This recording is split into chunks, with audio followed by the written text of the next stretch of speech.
اس سال کا بھی رمضان دیکھنا ہمارے مقدر میں ہے، تو میرے عزیزو کسی بڑے مہمان کے آنے کی تیاریاں گھر میں پہلے سے ہونے لگتی ہیں۔ جب آپ کو بتا دیا جائے کہ سال بھر بعد آپ کے رشتہ دار کوئی گھر آنے والے ہیں، تو ظاہر سی بات ہے آپ اپنے گھر کو ٹھیک ٹھاک کرنا شروع کرتے ہیں اور پھر سامان سلیقے سے لگانے کی کوششوں میں جٹ جاتے ہیں۔ اگر کوئی آپ کا عزیز آدمی آ رہا ہو تو اس کے لیے تیاریاں الگ سے ہوتی ہیں۔ ہو سکتا ہے گھر کی پینٹنگ بھی ہو جائے، گھر کی جو بے ترتیب چیزیں ہیں اسے سلیقے سے لگا دیا جائے، پھر کھانے پینے کے انتظامات بھی کیے جاتے ہیں کہ وہ مہمان آئے تو اس کے لیے ہم پہلے کیا پیش کریں گے، کمرہ متعین کر دیتے ہیں کہ کہاں رہے گا۔ تو یہ ہمارے عزیز مہمانوں کے ساتھ ہم یہ کرتے ہیں۔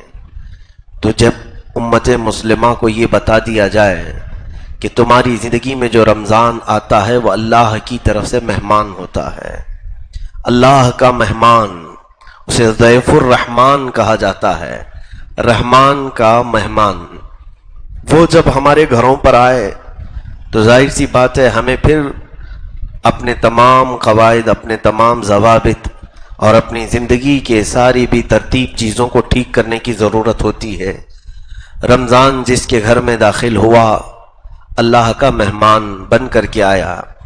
قیامت کے دن ایک شخص سفید لباس میں آئے گا، بہت ہی نورانی صورت اس کی ہوگی، اور جب حساب کتاب چل رہا ہوگا تو وہ شخص سامنے آ کر کھڑا ہو جائے گا اور کہنے لگے گا کہ اے مولا تو اس کی بخشش نہ فرما، اس کو تو جنت نہ عطا کر۔ تو وہ رب ذوالجلال کے حضور جب احتجاج کرے گا، اللہ رب العزت اس سے پوچھے گا کہ اس کے خلاف تو کیوں کھڑا ہے؟ تو وہ کہے گا کہ مولا میں اس کے گھر مہمان بن کر کے گیا تھا، لیکن اس نے میری کوئی خاطر مدارات نہیں کی، میرے ساتھ نہ محبت کا سلوک کیا، نہ مجھے اس نے کچھ پوچھا۔ تو بندہ کہے گا کہ اے بندے تو جھوٹ تو نہیں بول رہا ہے، پوری زندگی میں کبھی میں نے تجھے اپنے گھر آتے دیکھا تو نہیں، کبھی میں نے دیکھا نہیں کہ تو مہمان بن کر میرے گھر آیا تھا، تو ہے کون جو میرے خلاف مقدمہ کیا ہے؟ تو اللہ رب العزت خود فرمائے گا اے بندے یہ جھوٹ نہیں بولتا، یہ ماہ رمضان ہے، آج اسے شکل دی گئی ہے، یہ خوبصورت حسین نوجوان کی شکل میں جو آج آیا ہے یہ میری طرف سے تیرے گھر بھیجا جاتا تھا ہر سال، اور اس نے تیرے خلاف آج مقدمہ کیا۔ قسم رب ذوالجلال کی، جس کے خلاف قرآن اور رمضان آ گئے وہ جنت میں کبھی جا نہیں سکے گا، بلکہ فرمایا گیا کہ جنت کی خوشبو بھی اسے قریب سے نہیں گزاری جائے گی۔ میرے عزیزو، رمضان اور قرآن جس کے مقابل میں آ گئے، جس کے خلاف مقدمہ کر گئے، تو پھر اس کے لیے ٹھکانہ دوزخی بننا ہے۔ اس لیے کبھی بھی رمضان کی بے حرمتی نہ ہونے پائے۔ اب آپ پوچھیں اس رمضان سے جب قیامت کے دن وہ ہمارے خلاف مقدمہ کرے گا کہ اگر تو اللہ کا مہمان بن کر میرے گھر میں آتا تھا تو میں نے تیری کیا بے عزتی کی، میں نے تیرے ساتھ کیا برا سلوک کیا، آج تو اللہ کی بارگاہ میں میرے خلاف جو مقدمہ کیا ہے، میں نے کون سا تیرے ساتھ برا سلوک کیا تھا؟ رمضان جواب دے گا کہ اے بندے جب تیرے گھر تیرے رشتہ داروں میں سے کوئی مہمان بن کر آتا ہے تو اس کے لیے کشادہ ہو جاتا ہے، پھیل جاتا ہے، گھر صاف کرنے لگتا ہے، بے ترتیب چیزوں کو ترتیب دیتا ہے، لیکن جب میں آیا تو تیرے گھر میں برائیاں ویسی کی ویسی تھیں، تیرے گھر کے اندر ناچ گانے تو ویسی ہی تھے، تیرے گھر کے اندر دن میں کھانا پینا ویسی ہی جاری تھا، تیرے گھر کے اندر رات میں گانے بجانے کے ساتھ قرآن کو بند کر کے لہو و لعب فضول واہیات میں بیٹھنا ویسی ہی تھا۔ کیا تیرے گھر تیرا رشتہ دار مہمان بن کر آتا ہے، کیا تو اپنے گھر کی زمین کبھی صاف نہیں کرتا، کچرا ویسی پڑا رہتا ہے؟ تو یہ رمضان کی حجت ہے جو ہمارے ساتھ ہوگی، رمضان کا مقدمہ ہوگا جو ہمارے ساتھ ہوگا۔ میرے عزیزوں، آج بہت سارے لوگوں کو جب یہ کہا جائے رمضان کی تیاری کرو تو سب کے دماغ میں سب سے پہلی چیز یہ گونج جاتی ہے کہ اب راشن بھرنا ہوگا، پورے مہینے کا سامان لے کر کے آئیں، افطاری کی چیزیں کیا کیا لگتی ہیں فروٹ لے کے آ جائیں، اور پھر گھر میں دسترخوان کی ضرورت ہے، پلیٹ چمچ کی ضرورت ہے۔ یہ تمام چیزوں کے انتظامات کا نام رمضان کی تیاری نہیں۔ رمضان کی تیاری اسے کیا ہے؟ اس طرح کی تیاریاں تو شادی کی بھی ہوتی ہیں، اس طرح کی تیاریاں آپ کے گھر کے فنکشن کی بھی ہوتی ہیں۔ رمضان کی تیاری میں لوگ کپڑوں کی خریداری کو سمجھتے ہیں کہ اب بازار میں جلد سے جلد ہم کپڑے خریدیں۔ یہ تمام ظاہری تیاریاں ہیں جو اسباب کے ساتھ متعلق ہیں، لیکن رمضان جس کی صفائی چاہتا ہے وہ تمہارے آنکھوں کی صفائی ہے، تمہارے دلوں کی صفائی ہے، تمہارے زبان کی صفائی ہے، تمہارے ہاتھ و پیر کی صفائی ہے، تمہارے گھر کے ماحول کی صفائی ہے۔ کیا مسلمان یہ نہیں کر سکتا کہ اللہ کا مہمان آ رہا ہے، میرے گھر آج سے ٹی وی بند ہو جائے، میرے گھر جو فضول واہیات ہوتے ہیں اس کو میں کسی طرح بند کر دوں، شرم تو کروں، اللہ کا مہمان میرے گھر آنے والا ہے۔ باقی ان لوگوں سے میرا کوئی کلام نہیں، میرا خطاب، میرا بیان ان لوگوں سے نہیں جن کا تعلق اللہ سے ہے ہی نہیں، جو اللہ رب العزت سے کوئی محبت نہیں رکھتا، ان سے میرا یہ کلام نہیں ہے۔ عزیزان گرامی، تاریخ تو یہاں تک بتاتی ہے ایک مجوسی تھا، آگ کا پجاری، زندگی بھر اس نے آگ کی پوجا کی، آگ کی پوجا کرتے کرتے مر گیا۔ اس شہر میں جو ایک بڑے قطب تھے، ولی کامل تھے، انہوں نے خواب میں دیکھا کہ وہ جنت میں ٹہل رہا ہے، جنت کے باغیچوں میں وہ ٹہل رہا ہے۔ اس سے انہوں نے سوال کیا کہ تو آگ کی پوجا کرتے کرتے زندگی بتا گیا، تیرا جنت سے کیا تعلق؟ اس مجوسی نے، آگ کے پجاری نے جواب دیا، اے اللہ والے، یقیناً میں نے زندگی پوری کفر و شرک میں بتا دی، ختم کر دی، صرف ایک بات میری زندگی میں ایسی آئی تھی کہ میں مسلمانوں کے رمضان کا بڑا ادب کرتا تھا۔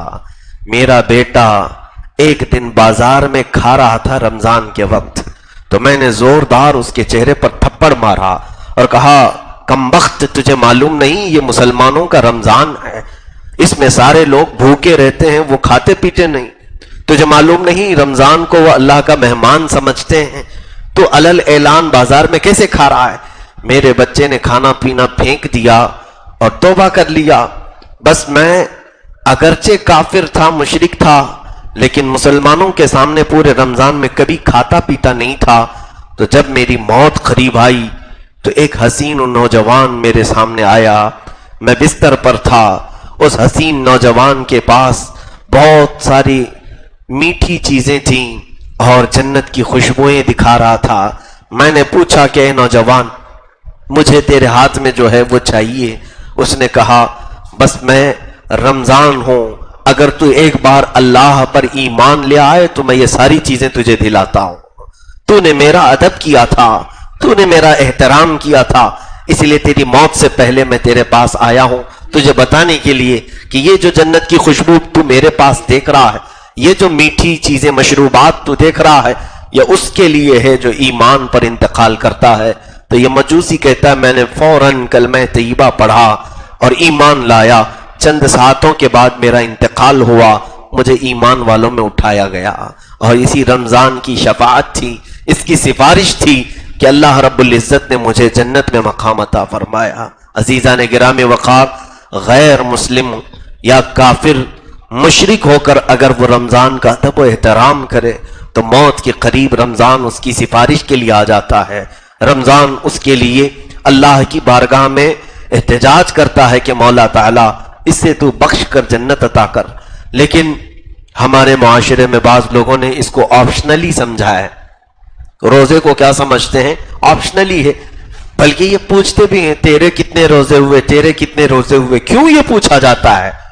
مسلمان ہے، مسلمان سے یہ پوچھنا بھی نہیں چاہیے کہ روزہ ہے یا نہیں رمضان میں، رمضان میں تم روزہ ہو یا نہیں ہو، پوچھیں بھی نہیں، بلکہ یہ ایسا فرض ہے کہ ایک روزے کے ترک پر، ایک روزے کے چھوڑنے پر قیامت کے دن اسے 900 سال تک دوزخ میں رکھا جائے گا، محض ایک روزے پر۔ 900 سال جانتے ہو کتنے ہوتے ہیں؟ یہاں سال دنیا کا بیتتا نہیں، گزرتا نہیں، اور وہ دوزخ کے 900 سال کیسے گزارے جائیں گے؟ اس لیے جن کی زندگیوں میں قضا ہوئے ہیں روزے، وہ قضا بھی کر لیں۔ نفل روزے رکھنے سے بہتر ہے کہ زندگی میں جو چھوٹ گئے انہیں قضا کر لیں، مرد ہوں کہ عورتیں ہوں۔ رمضان کو اتنے ہلکے میں نہ لیں، اس کو اتنی آسانی سے نہ لے لیں کہ یہ آپشنلی ہے، میں نہیں رکھتا ہوں، وہ رکھتا ہے۔ اس کو ایسے سمجھتے ہیں جیسے یہ کوئی، جیسے امامہ پہننا ہے، جبہ پہننا ہے، یہ جیسے لوگوں نے یہ سمجھ لیا ہے کہ یہ مولانا لوگوں کا کام ہے، دیندار لوگوں کا کام ہے۔ میرے عزیزو، رمضان کے روزے ہر مسلمان مرد اور عورت پر فرض ہیں، ہر مسلمان پر۔ تو یہاں پر رمضان کے روزوں میں جس نے بھی تساہلی کی، کاہلی کی، اس کے گھر سے نور ختم کر دیا جاتا ہے، اس کے گھر سے برکتوں کو اٹھا لیا جاتا ہے۔ عزیزان محترم، میرے آقا صلی اللہ تعالی علیہ وسلم نے جو فرمایا، احادیث کی روشنی میں ایک بات بتا دوں، کیا آپ کو ایسا محسوس نہیں ہوتا کہ سال بھر جو بندہ بھٹکا پھرتا رہتا ہے، بھولے ہوئے راستوں پر گھومتا رہتا ہے، رمضان آتے ہی وہ اپنے مولا کی چوکھٹ پر آ جاتا ہے، رب تعالیٰ کے دربار میں جھکنے لگتا ہے۔ ایسوں کو ہم نے دیکھا جو سال بھر نہیں آتے تھے، لیکن رمضان کے چاند دکھتے ہی مسجدیں کھچا کھچ بھر جاتی ہیں، تراویح میں، فجر کی نمازوں میں، مغرب میں، افطار میں، یہ جو ہجوم آتا ہے مسجدوں کا، پھر سال بھر وہ دیکھنے کو منظر نہیں ملتا۔ اس کی وجہ کیا ہے؟ یہ رمضان کا اس قدر احسان ہے ہمارے اوپر کہ بچھڑے ہوئے لوگوں کو یہ رحمان سے ملا دیتا ہے، مولا سے قریب کرتا ہے۔ جو بندے دور دراز جا چکے میرے مولا سے، انہیں پھر واپس کھینچ کر کے لاتا ہے۔ جنہوں نے پورے سال میں قرآن کو اٹھایا نہیں، ان کے ہاتھوں میں بھی قرآن آ جاتا ہے۔ جنہیں تسبیح پڑھنے کا موقع نہیں ملتا تھا، رمضان انہیں ہاتھوں میں تسبیح بھی تھما دیتا ہے۔ جو رات میں کبھی اٹھنے کو گوارا نہیں کرتے، انہیں صبح کا سپیدہ ظاہر ہونے سے پہلے ہی سحری میں اٹھا دیتا ہے۔ جانتے ہو آپ، سحری کا جو وقت ہے وہ میرے رب کا سب سے پسندیدہ وقت ہے۔ اسی وقت تو اولیاء کاملین تہجد ادا کیا کرتے تھے۔ یہ سحری کا جو وقت ہم اٹھتے ہیں، اس میں تہجد پڑھی جاتی تھی، اور پھر بارگاہ الہی میں جو دعائیں کی جاتی۔ رب ذوالجلال نے فرمایا، دنیا میں یہ 3 چیزیں مجھے سب سے زیادہ عزیز ہیں، ایک بھوکوں کو کھلانا، اور مال ہونے کے بعد فقر فاقہ کرنا، تیسری چیز اللہ رب العزت نے فرمایا جب سارے سو رہے ہو تم کھڑے ہو کر مجھ سے مناجات کر رہے ہو، مجھ سے کلام کر رہے ہو، یہ سب سے زیادہ اللہ کو پسند ہے۔ ہم سے زندگی میں دوسرے دنوں میں یہ اٹھا نہیں جاتا، فجر کے لیے الارم رکھ کر کے بھی نہیں اٹھتے، لیکن سحری میں یہ رمضان ہے جو اٹھا دیتا ہے۔ چاہے نہ چاہے بھی لوگ اٹھ جاتے ہیں، اور اس وقت کاش میرے مولا سے چند مناجات کر لیں۔ زندگی کی یہ سب سے اہم ساعات ہیں، سب سے عظیم ساعات ہیں۔ دیکھو وہ وقت ہے جب گنہگار بھی، بڑے بڑے مجرم بھی اپنے گناہوں کے اڈوں کو سجا کر رات ختم کرتے اپنے بستروں پر جا رہے ہوتے ہیں، اور تم مولا کے حضور کھڑے ہو رہے ہوتے ہو۔ اکثر لوگوں کی جو زندگی ہے گناہوں پر گزرنے والی، ان کی تو راتیں ہی ہوتی ہیں دن کے برابر، وہ رات بھر تماشے کرتے ہیں، لیکن جو ہماری سحری کا وقت ہوتا ہے یا ان کے سونے کا وقت قریب آتا ہے، 4 بجے کے قریب، 5 بجے کے قریب سارے بستر پر جا رہے ہوتے ہیں، اس وقت تم مولا کے حضور کھڑے ہو رہے ہوتے ہو۔ رب ذوالجلال ان کے گناہوں پر اگر جلال میں آتا ہے تو پھر تمہارے عبادت میں کھڑے ہونے پر اس کا جمال بھی ظاہر ہوتا ہے، اس کی رحمت بھی ہم سب کے لیے عام ہوتی ہے۔ عزیزان گرامی، یہ تمام وہ چیزیں ہیں جو ہماری زندگی میں انقلاب لاتی ہیں، چینجنگ لاتی ہیں۔ نہیں پڑھنے والا پڑھنے لگا قرآن کے اوپر۔ میں نے یہ بھی دیکھا ہے، ایک نوجوان کو مسجد میں دیکھا، قرآن پاک میں حافظ ہوں، اتنی تیزی سے نہیں پڑھ پاتا جتنے وہ جلدی جلدی اس طرح سے پڑھتا جا رہا ہے اور آنکھ پلٹتا جا رہا ہے۔ مجھے ایسا لگا کہ بغیر تجوید کے کہیں بہت فاسٹ تو پڑھ کر کے یہ غلط تو نہیں کر رہا ہے۔ اسے میں بلا کر روکا کہ بیٹا آپ اس طرح اتنی تیزی سے کیسے پڑھ رہے ہو کہ اتنی جلدی جلدی تمہارے ورق پلٹ جاتے ہیں، میرا ایک صفحہ نہیں ہوتا کہ تمہارے 2 ورق ہو جاتے ہیں۔ اس بچے نے کہا بڑے نمناک آنکھوں سے، کہا حضرت بات یہ ہے زندگی میں کبھی میں نے قرآن سیکھا ہی نہیں، میں نے قاعدہ بھی نہیں سیکھا ہے، مجھے قرآن تو دور ہے الف با بھی نہیں آتے۔ کہا بیٹا پھر یہ کیا کر رہا ہے؟ کہا کہ میں قرآن کے اوراق پر صرف ہاتھ پھیرتا ہوں تاکہ اللہ تعالیٰ وہ پڑھنے والوں میں مجھے دیکھ کر رحم تو فرمائے، کہ نہیں آتا ہے اس لیے چھوڑ تو نہیں دیا۔ میں اس وقت رمضان کے اس احسان پر قربان جاؤں۔ عزیزان گرامی، یہ وہ پاک مہینہ ہے جو بھولے بھٹکوں کے ہاتھوں میں بھی قرآن تھما دیتا ہے، جسے نہیں آتا اسے بھی پکڑا دیتا ہے۔ تراویح کے وقت ارے میاں یہاں سال بھر عشاء کی نماز پڑھنا بھاری پڑتا ہے لوگوں کو، ہے کتنی رکعت؟ 4 رکعت فرض نماز امام کے پیچھے کبھی لوگوں کو لمبی لگتی ہے، لیکن ہے کہ یہ رمضان ہے جو ایک پارہ سننے پر بھی تمہیں اکتاہٹ نہیں دلاتا۔ 20 رکعتیں پڑھ لیتے ہو اور پھر وہ بھی مزے سے پڑھتے ہیں۔ میں ان لوگوں کی بات نہیں کرتا جن کو نماز سے شغف نہیں، تعلق نہیں، جن کا مسجدوں میں دل نہیں لگتا، لیکن اکثر میجورٹی ہماری الحمدللہ رمضان میں مسجدوں کو آباد کرتی ہے۔ میں آپ سب سے گزارش کر رہا ہوں جنہوں نے مسجدوں کو زینت کے طور پر اپنی عبادتوں سے سجایا ہے، کیا یہ رمضان کی چینجنگ نہیں ہے؟ یہ رمضان کا انقلاب نہیں ہے؟ کیا یہ رمضان کے بدلنے والے حالات نہیں ہے؟ کیا ہمارے لیے وہ قوت پیدا کر کے دیتا ہے رمضان کہ ہم 20 رکعت تک بھی پیچھے کھڑے رہتے ہیں؟ میں محسوس کرتا ہوں، آپ کی مسجد میں تو جانتے ہیں آپ 2 یہاں پر امام ہوتے ہیں تراویح کے لیے۔ میں برسوں سے الحمدللہ اب یہ شاید 20واں سال ہوگا میری تراویح کا، انشاءاللہ رب ذوالجلال زندگی کے آخر سانس تک مجھے قرآن پاک کے ساتھ شغف اور تراویح کے ساتھ تعلق قائم رکھنے کی توفیق عطا فرما۔ میں نے محسوس کیا تھا تقریباً 18 سال تک میں کسی کے ساتھ شیئر نہیں کیا ایک رکعت بھی۔ میں 20 پڑھاتا ہوں تو پڑھاؤں گا، میں نے کبھی شیئر نہیں کیا تھا، اور پڑھانے کے وقت کبھی اندازہ نہیں ہوتا پیچھے لوگ کیا کہہ رہے ہیں۔ ہمیں تو اپنے مسلح کی فکر ہے، ایک حافظ قرآن کو کئی چیزوں کی توجہ دینی رہتی ہے، رکعتوں کو بھی دماغ میں رکھنا ہے، قرآن کے صفحات کو بھی، آیتوں کو بھی، اور اس کے علاوہ وقت کا خیال رکھنا ہے، اور پھر تجوید کا خیال رکھنا ہے، اور پھر ایک آیت ادھر سے ادھر مل نہ جائے اس کا خیال رکھنا ہے، پہلی رکعت میں کیا پڑھا تھا دوسری میں سجدوں کے بعد بھول نہ جائے اس کا خیال رکھنا ہے۔ اب کون سی رکعت میں ہیں ہم، سجدے میں جانے کے بعد پہلی میں ہے کہ دوسری میں، یہ تمام چیزوں کے خیال میں پیچھے کا خیال آتا نہیں ہے، کتنے لوگ کھڑے ہیں، کس کے اوپر کیا بیت رہی ہے، کون اش اش کر رہا ہے، اس کا خیال ایک حافظ قرآن کو نہیں آتا، لیکن سننے کو ملتا ہے کچھ لوگ پریشان، کچھ لوگ تعریف، بہرحال۔ لیکن اب احساس ہونے لگا جب یہاں میں نے تراویح پڑھایا، 10 مولانا پڑھاتے ہیں، 10 میں پڑھاتا ہوں، تب اندازہ ہونے لگا کہ پیچھے کھڑے ہونے کا بھی ایک الگ علم ہوتا ہے، پیچھے کھڑے ہونے کا ایک الگ اس کی کیفیت ہوتی ہے۔ پڑھانے کے وقت اندازہ نہیں ہوتا تھا، پیچھے کھڑے ہو کر پڑھنے میں ایک الگ اندازہ ہوتا ہے کہ خاموش اتنی دیر تک کھڑا ہونا یہ سب کے بس کی بات نہیں۔ تب پھر احساس ہوا اتنے سالوں تک جو ہمارے پیچھے پڑھ رہے ہیں یہ اپنے سے پڑھ نہیں رہے، رمضان انہیں کھڑا کر کے رکھا ہے۔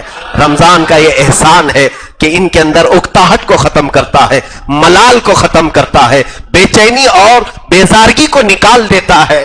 باقی دنوں میں کھڑے ہو کر کے دکھاؤ، کوئی 20 رکعت کیا 4 رکعت میں مسجدوں کی صفیں خالی ہو جائیں گے۔ عزیزان گرامی، اس پاکیزہ مہینے کی ہر ساعت اور ہر لمحہ ہمیں مولا سے قریب کرنے والے راستے دکھاتی ہے۔ رب تبارک و تعالیٰ کے حضور کتنے ایسے لوگ ہیں جو رمضان میں پوچھنے کے لیے آتے ہیں، مسائل جتنے رمضان میں پوچھے جاتے دوسرے دنوں میں نہیں پوچھے جاتے۔ اسی لیے میرے مولا نے فرمایا کہ اے محبوب، میرے بندے میرے بارے میں سوال کرتے ہیں آپ سے کہ ہمارا مولا ہے کہاں، کہ چند صحابہ آئے حضور صلی اللہ علیہ وسلم کی بارگاہ میں سوال کرنے، یہی اسی صفحے میں قرآن کی جو آیت میں نے تلاوت کی، شہر رمضان الذی انزل فیہ القرآن، اسی میں یہ آیت بھی آئی ہے۔ اللہ تبارک و تعالیٰ فرماتا ہے کہ یسألونک عبادی عنی فإنی قریب، یعنی اے محبوب آپ سے میرے بندے پوچھ رہے ہیں کہ میں کہاں ہوں۔ یہ سوال کب آیا تھا جانتے ہیں آپ؟ صحابہ کرام یہ رمضان کے موقع پر ظاہر سی بات ہے ایک طلب ہوتی ہے بندے کو کہ میرا مولا ہے کہاں. یہ بندہ پوچھنے کے لیے آتا ہے. تب رب نے بھی جواب کیا دیا, اے محبوب ان سے فرما دیں فإنی قریب, میں بہت قریب ہوں تم سے. اجیب دعوت الداعی اذا دعانی, جب جب تم مجھ سے بات کرتے ہو میں تمہارا جواب بھی دیتا ہوں, جواب بھی دیتا ہوں. اذا دعانی فلیستجیبوا لی ولیؤمنوا بی, تم مجھی کو پکارو اور مجھ پر ہی یقین رکھو. اللہ تعالیٰ فرماتا ہے, آپ کو میں نے شاید وہ حدیث بھی بتائی, جب بندہ سورہ فاتحہ بھی پڑھتا ہے مولا تعالیٰ کی طرف سے جواب آتا ہے الحمدللہ رب العالمین. جب بندہ تلاوت میں مشغول ہے, اس کا مطلب ہوتا ہے تمام تعریفیں اللہ کے لیے جو عالمین کا, تمام جہانوں کا پالنے والا ہے. سورہ فاتحہ کا پہلا جز, سورہ فاتحہ کی پہلی آیت پڑھتا ہے, رب کی طرف سے جواب آتا ہے. فرشتوں کو مولا مخاطب کر کے فرماتا ہے حمیدنی عبدی, اے فرشتوں دیکھو میرے بندے نے میری تعریف کی ہے, میری حمد بیان کی ہے. الرحمن الرحیم, جب بندہ رحمان اور رحیم کہتا ہے اسے مولا فرماتا ہے اثنانی عبدی, میرے بندے نے میری ثنا بیان کی ہے. مالک یوم الدین, قیامت کے دن کا مالک بندے کی زبان سے نکلا. رب ذوالجلال فرماتا ہے مجدنی عبدی, فرشتے دیکھو میرا بندہ مجھے بزرگ کہہ رہا ہے, میرا بندہ مجھے برتر کہہ رہا ہے, عظیم کہہ رہا ہے. تو رب تعالیٰ کی طرف سے ہمارے ہر آیت پر جواب ہے. وہ قرآن میں فرماتا ہے اجیب دعوت الداعی, جب جب پکارنے والا پکارتا ہے تو میں جواب دیتا ہوں. یہ اور بات ہے کہ ہماری سماعت رب ذوالجلال کی نداؤں کو سن نہیں پاتی. اللہ عز و جل کے حضور موسیٰ کلیم اللہ علیہ الصلوۃ والتسلیم نے یہ سوال بھی کیا تھا کہ مولا تجھے پکارنے والے ہر طرح کے ہیں, اچھے لوگ بھی پکارتے ہیں, برے لوگ بھی پکارتے ہیں, گنہگار بھی پکارتے ہیں, پرہیزگار بھی پکارتے ہیں, کیا تو سب کا جواب دیتا ہے؟ کہا ہاں موسیٰ, میں ہر بندے کی پکار کا جواب دیتا ہوں. کیسے دیتا ہے مولا؟ رب فرماتا ہے جب میرا بندہ مجھ سے کہتا ہے یا ربی, اے میرے پالنے والے رب, میں اس سے کہتا ہوں. گنہگار بندہ بھی پکارتا ہے, نیک بھی. جب نیک بندہ مجھ سے یہ کہتا ہے میں اس کے جواب میں کہتا ہوں لبیک یا عبدی, اے بندے بول میں حاضر ہوں, تجھے کیا چاہیے؟ لبیک کا مطلب ہوتا ہے میں حاضر ہوں. تو رب تعالیٰ بندے سے یہ کہہ رہا ہے میں حاضر ہوں. پھر موسیٰ علیہ السلام سے سوال ہوا, آپ نے عرض کیا مولا جب گنہگار پکارتا ہے تب بھی تو جواب دیتا ہے؟ یعنی مولا تعالیٰ کی طرف سے ارشاد ہوا ہاں موسیٰ, جب ایک گنہگار پکارتا ہے یا ربی تو جواب میں 70 بار میں کہتا ہوں لبیک یا عبدی, لبیک یا عبدی, لبیک یا عبدی. 70 بار ایک گنہگار کے پکارنے پر, اور نیک بندے کو صرف ایک ہی بار جواب آتا ہے.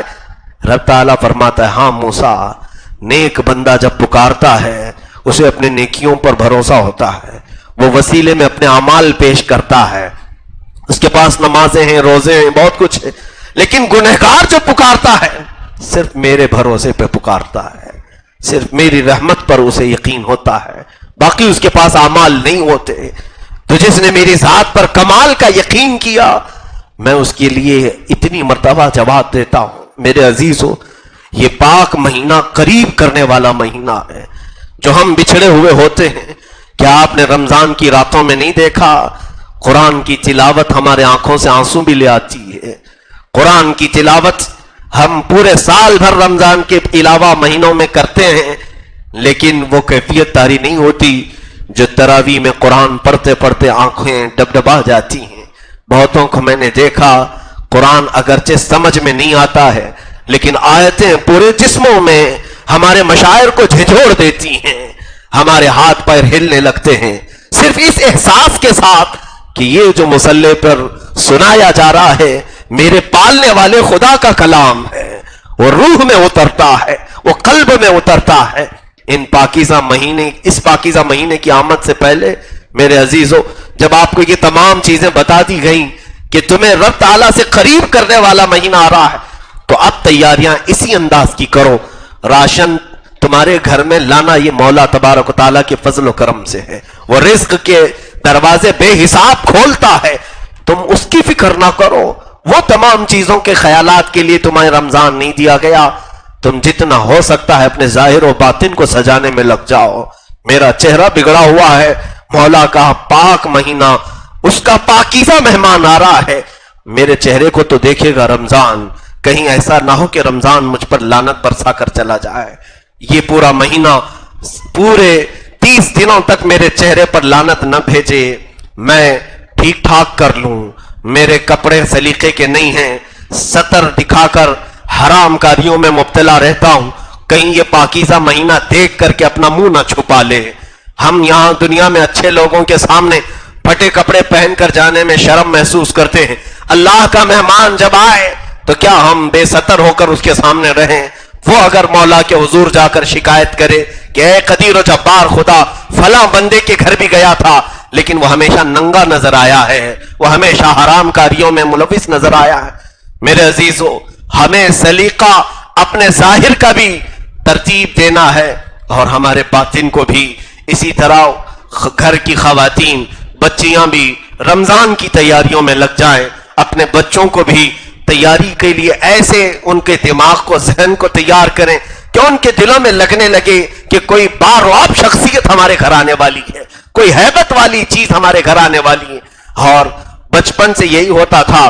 صحابہ کرام رضوان اللہ تعالی علیہ مجمعین اپنے چھوٹے ننھے بچوں کو, جبکہ روزہ فرض نہیں ہے ان پر, بالغ ہونے کے بعد روزہ فرض ہوتا ہے, لیکن 4 سال کے بچے, 5 سال کے بچے روزہ رکھتے رہے. بزرگان دین نے اس کی عادت انہیں ڈالی صرف اس لیے کہ ذہن میں ان کی ایسی تصویر بٹھائی جائے کہ رمضان کے آتے ہی ان کے خط و خال بدل جائیں. زندگی میں ہم نے آج بھی دیکھا ہے, ہمیں بچپن میں جو بتایا گیا تھا بزرگوں کے ذریعے سے, ہمارے والدین کے ذریعے سے, اس کا اثر آج بھی ہوتا ہے. مجھے یاد ہے بہت چھوٹا سا مسئلہ, بلکہ مسئلہ کوئی چھوٹا نہیں ہوتا ہے, لیکن چھوٹی زندگی تھی ہماری. غالباً ہماری عمر 5-6 سال کی قریب کی ہوگی. روزہ رکھا تھا اور والدین بڑا اس کا اہتمام کرتے تھے. بچے جب روزہ رکھتے ہیں, ہوتا ہوگا آپ کے گھروں میں بھی, انہیں پھول پہنائے جاتے ہیں, ان کے اعزاز کے لیے انہیں مسجد لایا جاتا ہے, نیا جوڑا پہناتے ہیں. یہ اچھا کام ہے, ان کو حوصلہ افزائی ہوتی ہے, انہیں لگتا ہے کہ ہم نے ایک بڑا کام کیا ہے. بچپن میں ایسا ہوا کہ بھول کر کے کھیلتے کھیلتے پانی پی لیے, اور اس وقت بڑا غم ہوا کہ دوستوں نے چڑھانا شروع کر دیا کہ اس کا روزہ چلا گیا, روزہ چلا گیا. اور روتے ہوئے جب گھر پہنچے تو ماں نے جب یہ بتایا, پہلا مسئلہ ہمیں یہ بھی معلوم ہوا کہ بھول کر کے جب بندہ کھا پی لیتا ہے تو اس کا روزہ جاتا نہیں ٹوٹتا. دل کو اطمینان نہیں ہو رہا تھا. مسئلہ جب یہ بتایا گیا, پھر بعد میں حدیث پاک ہمیں بتائی گئی کہ اللہ کے حبیب صلی اللہ علیہ وسلم فرماتے ہیں کہ جب رمضان میں کوئی بندہ روزے سے ہو اور بھول کر کے کھاتا پیتا ہے تو وہ خود نہیں, مولا اسے کھلاتا ہے, مولا تعالیٰ اسے پلاتا ہے. جب کوئی شدت کے تکلیف میں ہو تو وہ رحیم ہے مولا, وہ کریم ہے مولا. بندے کو اتنے ہی احکام دیتا ہے جتنا وہ سنبھال سکتا ہے, اور اگر طاقت سے زیادہ اس کے اوپر بوجھ آ رہا ہو تو کسی بہانے مولا اس کے منہ تک رزق کو پہنچا دیتا ہے. آپ نہیں دیکھتے, میں اس سے قبل بھی اس بات کو عرض کیا ہوں کہ رب ذوالجلال خود اتنی مہربانی فرماتا ہے, تمہاری طاقت سے زیادہ کا حکم نہیں دیتا. لا یکلف اللہ نفسا الا وسعها. جب کبھی کسی کا ایکسیڈنٹ ہو جائے, کہیں ہاتھ ٹوٹ گیا, پیر ٹوٹ گیا, تو آپ دیکھیں بے ہوش ہو جاتا ہے نا آدمی, بے ہوش ہو جاتا ہے. کیوں ہوتا ہے ایسے؟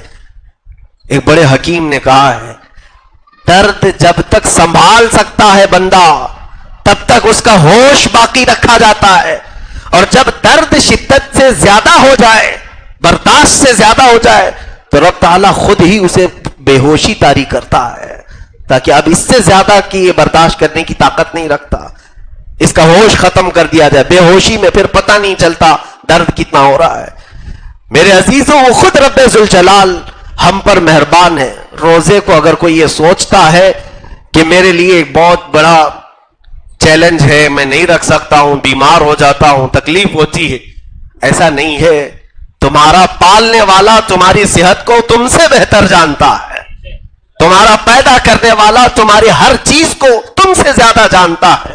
وہ رب ذوالجلال اگر تم بیمار ہونے والے ہوتے تو کبھی یہ حکم نازل نہیں کرتا، بلکہ رب ذوالجلال ہمارے اپنے فائدے کے لیے اور ہماری اپنی جسم کی حکمتوں کے لیے اس کو فرض فرمایا.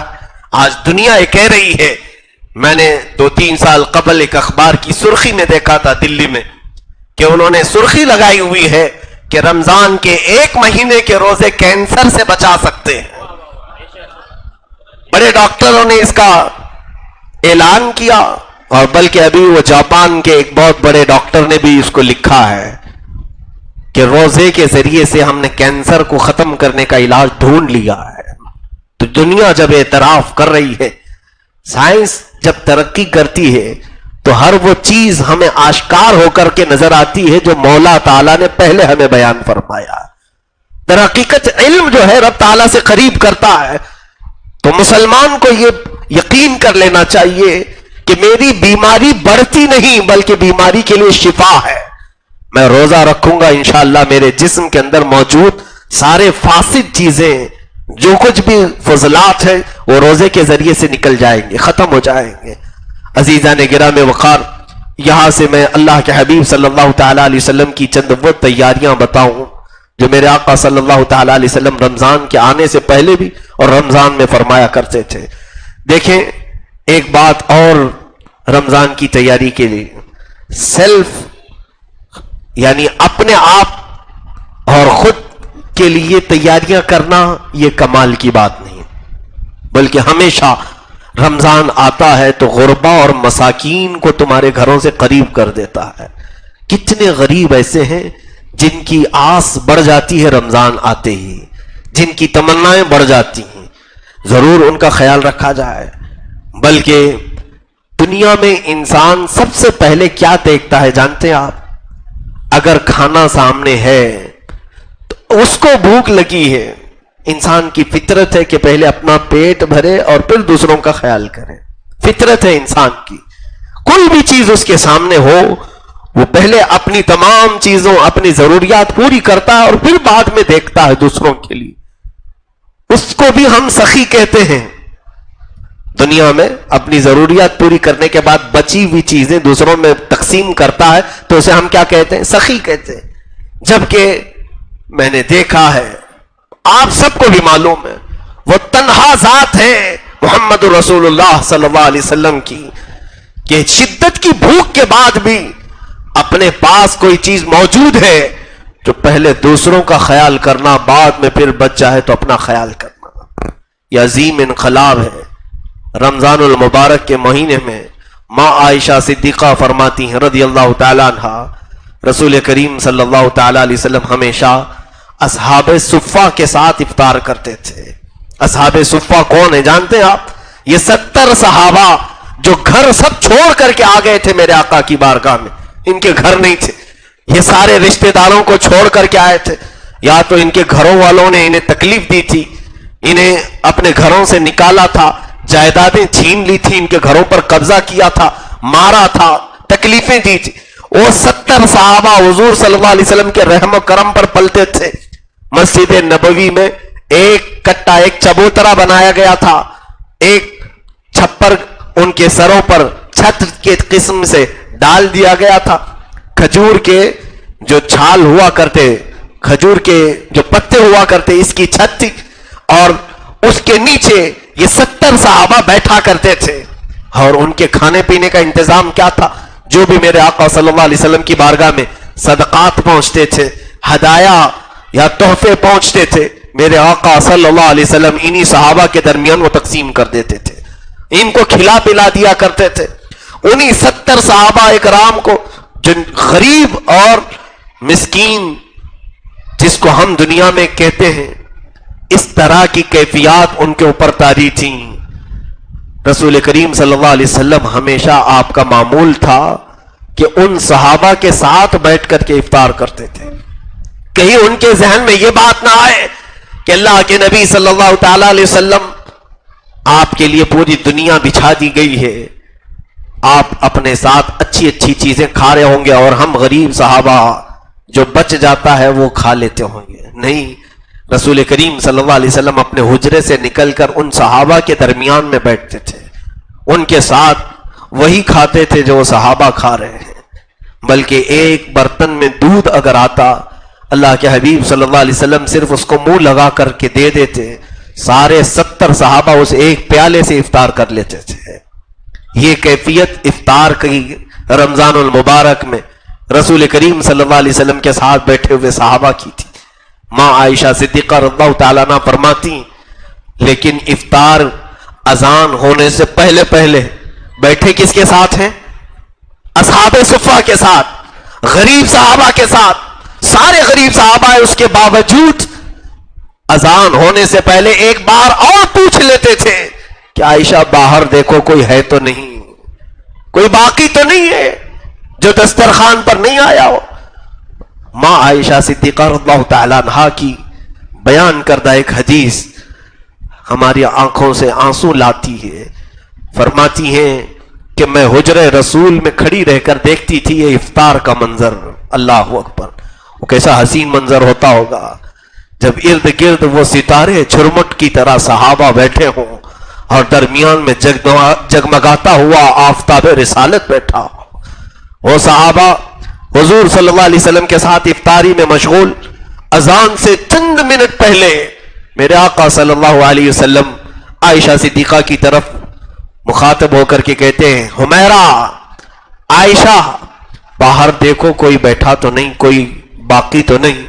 روزانہ ڈیوٹی تھی، آج میں نے جھانک کر کے دیکھا دور جنت البقیع کے پاس ایک درخت کے نیچے کوئی مسافر نظر آیا. کوئی مسافر اپنی سواری کو باندھ کر کے بیٹھا ہوا نظر آیا. شام کا وقت ہے، اس کے چہرے پر گرد و غبار ہے، کپڑوں پر دھول کے آثار ہیں. اندر سے کہتی یا رسول اللہ صلی اللہ علیہ وسلم کوئی تو دور بیٹھا ہوا دکھ رہا ہے کون یہ پتہ نہیں ہے، مدینے کا تو نہیں لگتا، باہر سے آیا ہوا دکھتا ہے. افطار میں چند لمحے باقی تھے، دسترخوان چھوڑ کر میرے آقا اٹھ گئے اور میرے آقا صلی اللہ تعالی علیہ وسلم چلتے ہوئے اس جنت البقیع کے درخت تک گئے جہاں پر وہ مسافر اپنی سواری کو باندھ کر بیٹھنے کی کوشش کر رہا تھا. حضور اس کے قریب گئے، جا کر کے پوچھتے تو کون ہے، کہاں سے آیا ہے؟ کہا بڑا لمبا سفر طے کر کے آیا ہوں. سفر کی تھکان الگ تھی، چہرے پر گرد و غبار کے آثار الگ تھے. وہ بیٹھ رہا تھا. پوچھا میرے آقا صلی اللہ علیہ وسلم نے کچھ کھانے پینے کو ملا؟ اسی منزل کے لیے آیا ہے یا اس سے آگے بھی جانا ہے؟ کہا کھایا پیا نہیں ہو اور منزل یہی ہے، یہی پر آیا ہوں. میرے آقا صلی اللہ تعالی علیہ وسلم اس کا ہاتھ پکڑ کر کے کہتے چلو ہمارے دسترخوان پر ساتھ بیٹھ کر کے کچھ کھا پی لیا جائے. وہ ساتھ میں آیا. اللہ کے حبیب صلی اللہ علیہ وسلم اپنا پیالہ جو دودھ پی رہے تھے وہ اسے دے دیا، اس مسافر کو. اس نے پیٹ بھر کر کے پی لیا. آج سارے صحابہ کھجور کی ایک گٹلی کو چوس کر سارے لوگوں نے افطار کر لیا. ایک کھجور پر ساروں کا افطار ہو گیا. اخیر میں وہ بندہ پوچھتا ہے میری منزل یہ تھی، میں ایک شخص کو تلاش کرتے آیا ہوں جس کا بڑا چرچا میں نے سنا ہے، اس کا نام محمد ہے، وہ یہاں کہاں رہتا ہے؟ صحابہ کی آنکھیں بھیگ گئی. کہا جس نے تجھے سیراب کیا وہی محمد تو ہے، جس نے تیرا ہاتھ پکڑ کر تجھے منزل تک لایا وہی محمد تو ہے. عزیزان گرامی وقار، یہ رمضان المبارک میں ہمارے ساتھ کیا ہوتا ہے؟ افطار کا وقت قریب ہو، ہمیں تو آس پاس والے نظر نہیں آتے. بھوک کی شدت میں لوگوں کے دماغ عرش پر ہوتے ہیں، آسمان پر ہوتے ہیں. جلال الگ ہوتا ہے، غصہ الگ ہوتا ہے. عزیزان گرامی، رمضان المبارک میں اس چیز کا بھی خیال کریں کہ پہلے میرے ہاتھ میں جو کھجور ہیں میں دوسرے کو دے دوں. میرے پاس اگر شربت کا گلاس آیا ہے پہلے میرے آس پاس بیٹھے ہوئے کو پلا دوں. اس کا ثواب آپ کو معلوم ہے. میرے آقا صلی اللہ تعالی علیہ وسلم کی حدیث کریمہ سے یہ مفہوم وارد ہوتا ہے. فرمایا تم اکیلے ایک روزہ رکھ سکتے ہو لیکن ثواب 70 کا بھی حاصل کر سکتے ہو. پوچھا کیسے؟ کہا اگر تم نے اپنی کھجوروں سے دوسروں کو افطار کرایا ان کے روزے کے برابر بھی ثواب اللہ تمہیں عطا کرے گا. اس کا ثواب اس کے ساتھ ہے، اس کا روزہ جائے گا نہیں لیکن اس کے روزے کے برابر کا ثواب تجھے بھی دیا جائے گا. کیوں نہ ہم دوسروں کو بھی افطار کرائے. بلکہ یہاں سب صاحب استطاعت ہوں گے، غریب اور مسکین کو کھلانا ضروری نہیں، ہر ایک کو کوشش یہ کیا جائے میری کھجور سے وہ افطار کرے، اس کی کھجور سے میں افطار کروں، اس میں کوئی مذائقہ نہیں، محبتیں بڑھتی ہیں۔ اور رمضان یہی تو ہمیں پیغام لے کر کے آتا ہے کہ ہمارے درمیان کی جو نفرتوں کی دیواریں ہیں رمضان کی یہ میٹھی کھجوروں سے ختم ہو جائے، ہمارے درمیان جو شقاوت آئی ہے، بدبختی آئی ہے، رب تبارک و تعالیٰ اس رمضان کی مٹھاس سے اسے ختم کر دے گا۔ رمضان المبارک میں افطار کے لیے جمع ہو، یقیناً آپ کے گھر میں بہت نعمتیں ہوتی ہوں گی، مجھے معلوم ہے ہمارے بھی گھر افطاروں میں سجائے جاتے ہیں، لیکن میرا اپنا خیال یہ ہوتا ہے کہ گھر میں عورتوں کو کھانے کے لیے دیا جائے، ان کا دسترخوان بچھے، ایک آدھ بار اپنے اہل و عیال کے ساتھ افطار کر لیں، اس میں کوئی مذائقہ نہیں۔ مرد حضرات کوشش یہ کریں کہ ہماری محبتیں قائم ہوں، ہمارے دسترخوان سب کے ایک جا جمع ہو، ہم مسجدوں میں افطار کو عام کریں۔